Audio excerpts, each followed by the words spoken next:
اور پوچھا حضور ابدال کوئی بنتا کیسے ہے؟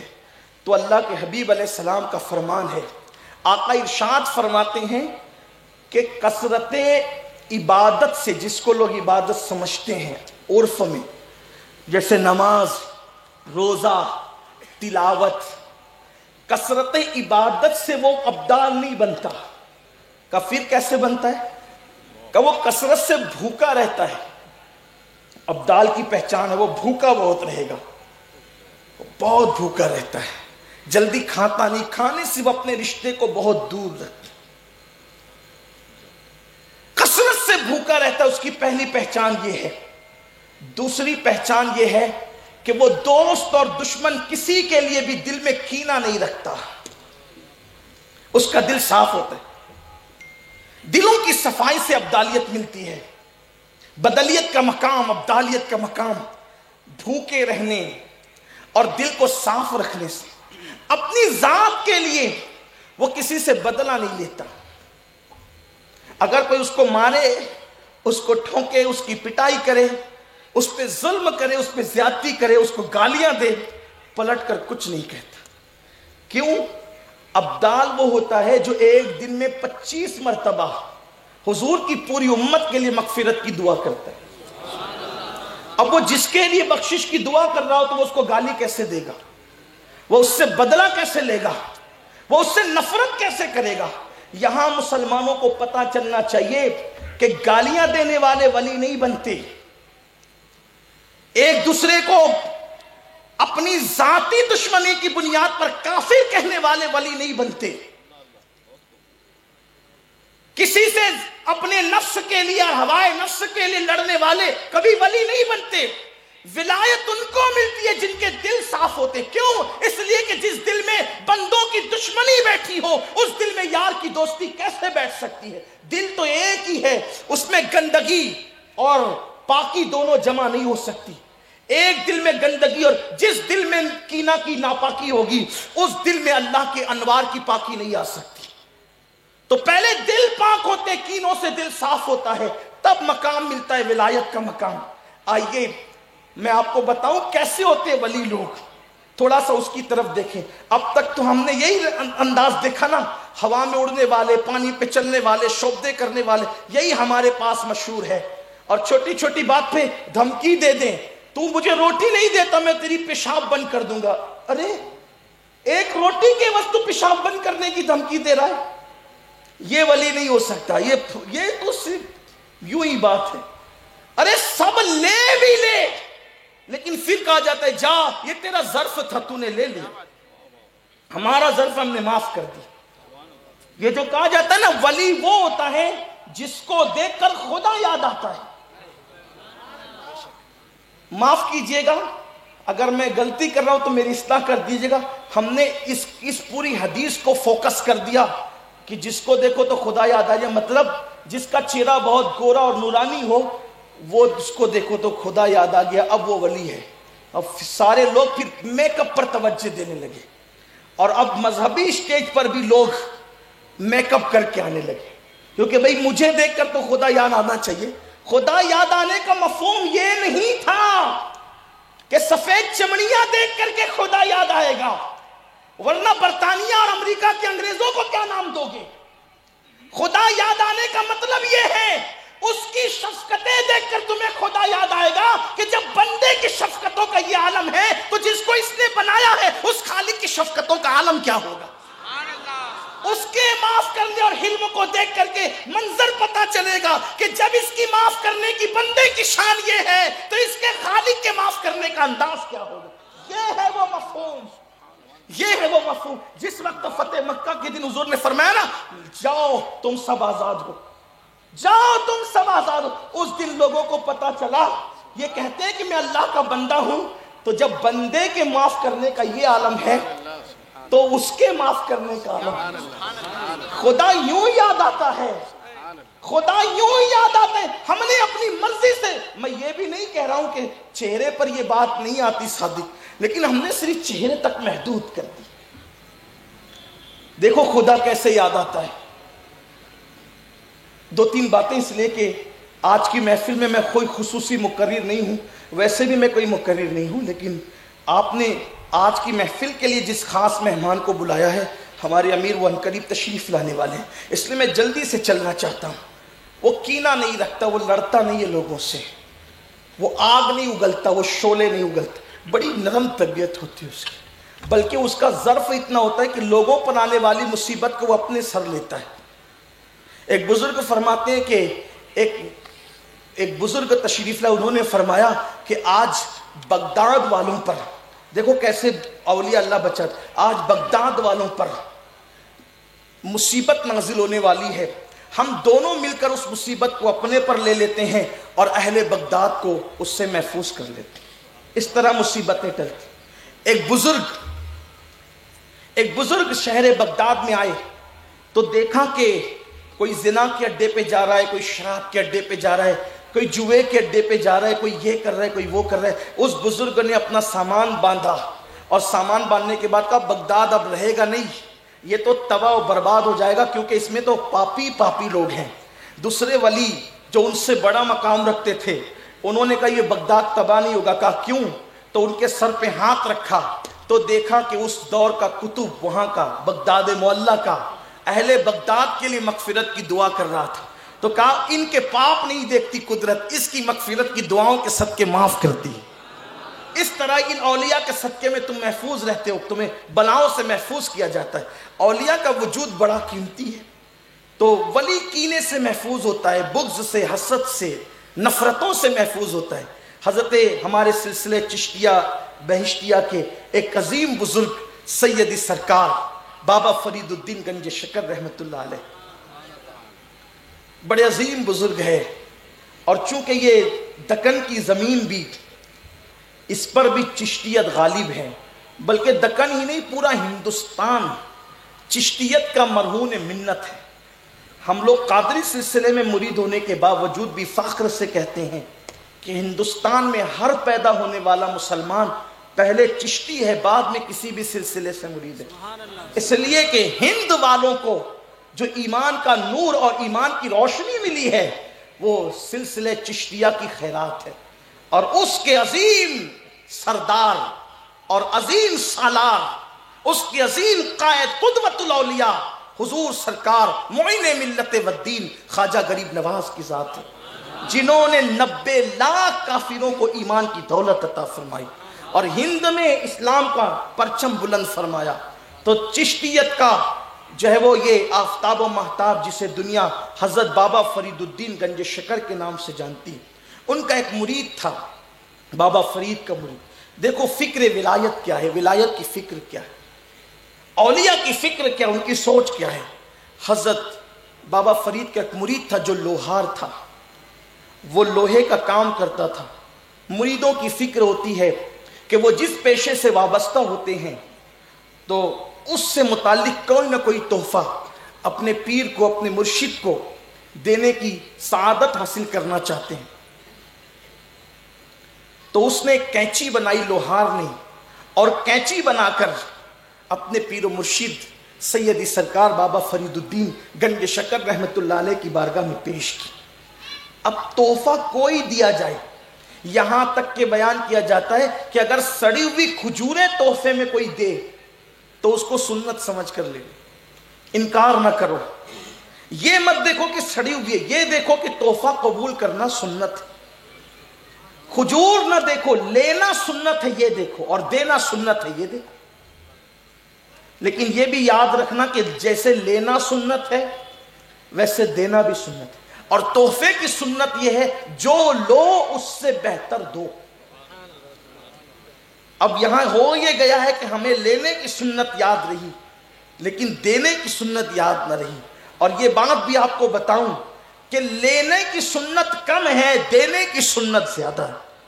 اللہ کے رسول نے جتنا دیا ہے اتنا لیا نہیں ہے، بلکہ ان کی شان تو یہ ہے، واہ کیا جود و کرم ہے، شہ بطحا تیرا نہیں سنتا ہی نہیں مانگنے والا تیرا۔ دھارے چلتے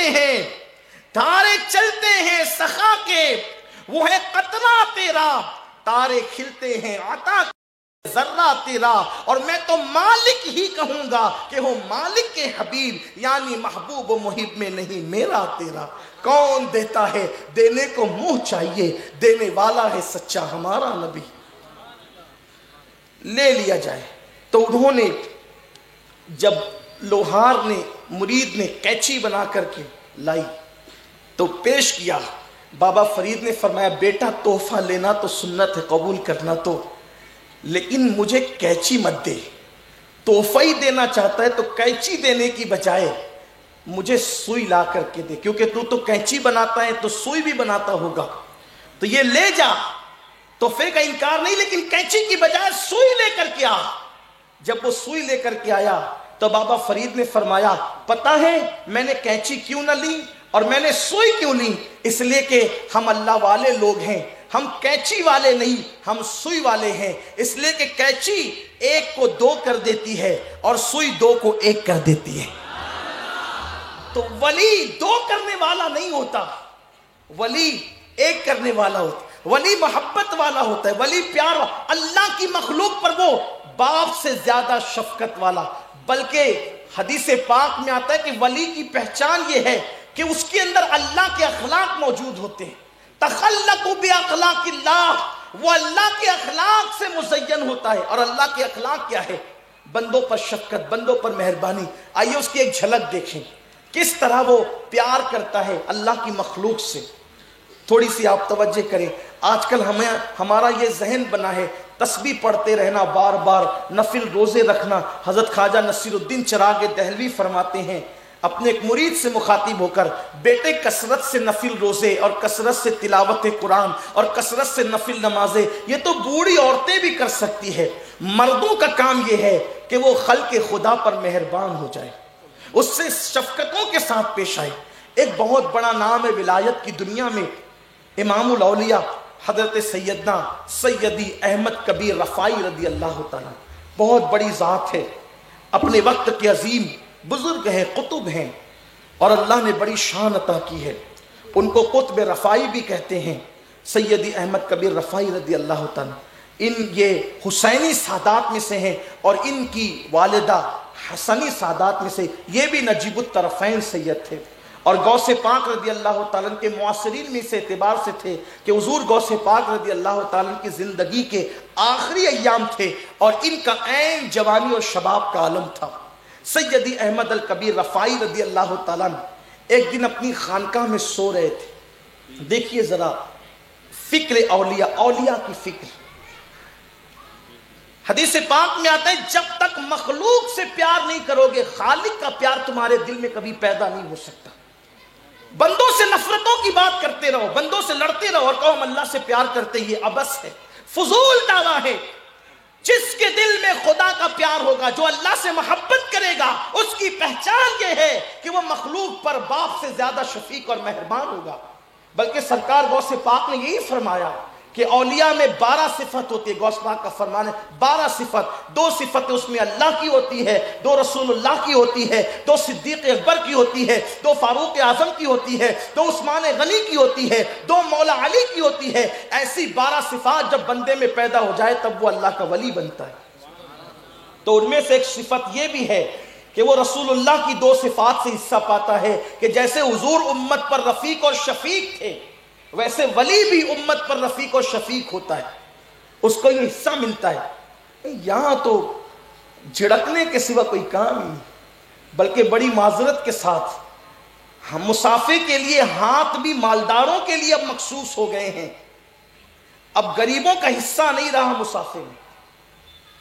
اگر ٹائم نہیں ہے تو بات الگ ہے، طبیعت ساتھ نہیں دے رہی تو بات الگ ہے، لیکن مجمع میں کچھ لوگ محظوظ ہو رہے اور کچھ محروم ہو رہے ہو تو میں نہیں سمجھتا کہ یہ کوئی شفقت ہے۔ یعنی مسافے بھی فروخت ہو گئے، اب جنازے بھی فروخت ہو گئے۔ اب جنازے میں پڑوسی کو دیکھ کر نہیں جایا جاتا بلکہ مالدار دیکھ کر جایا جاتا ہے۔ اس لیے معلوم کر لو جس جنازے میں بھیڑ زیادہ ہے سمجھ جاؤ یہ کسی امیر شہر کا جنازہ ہوگا، اور جہاں کندہ دینے کے بھی لالے پڑے ہیں سمجھ جاؤ کوئی غریب شہر ہوگا جو بیچارہ قسم کرسی ہی میں دنیا سے جا رہا ہے۔ یہ صورتحال ہو گئی ہے۔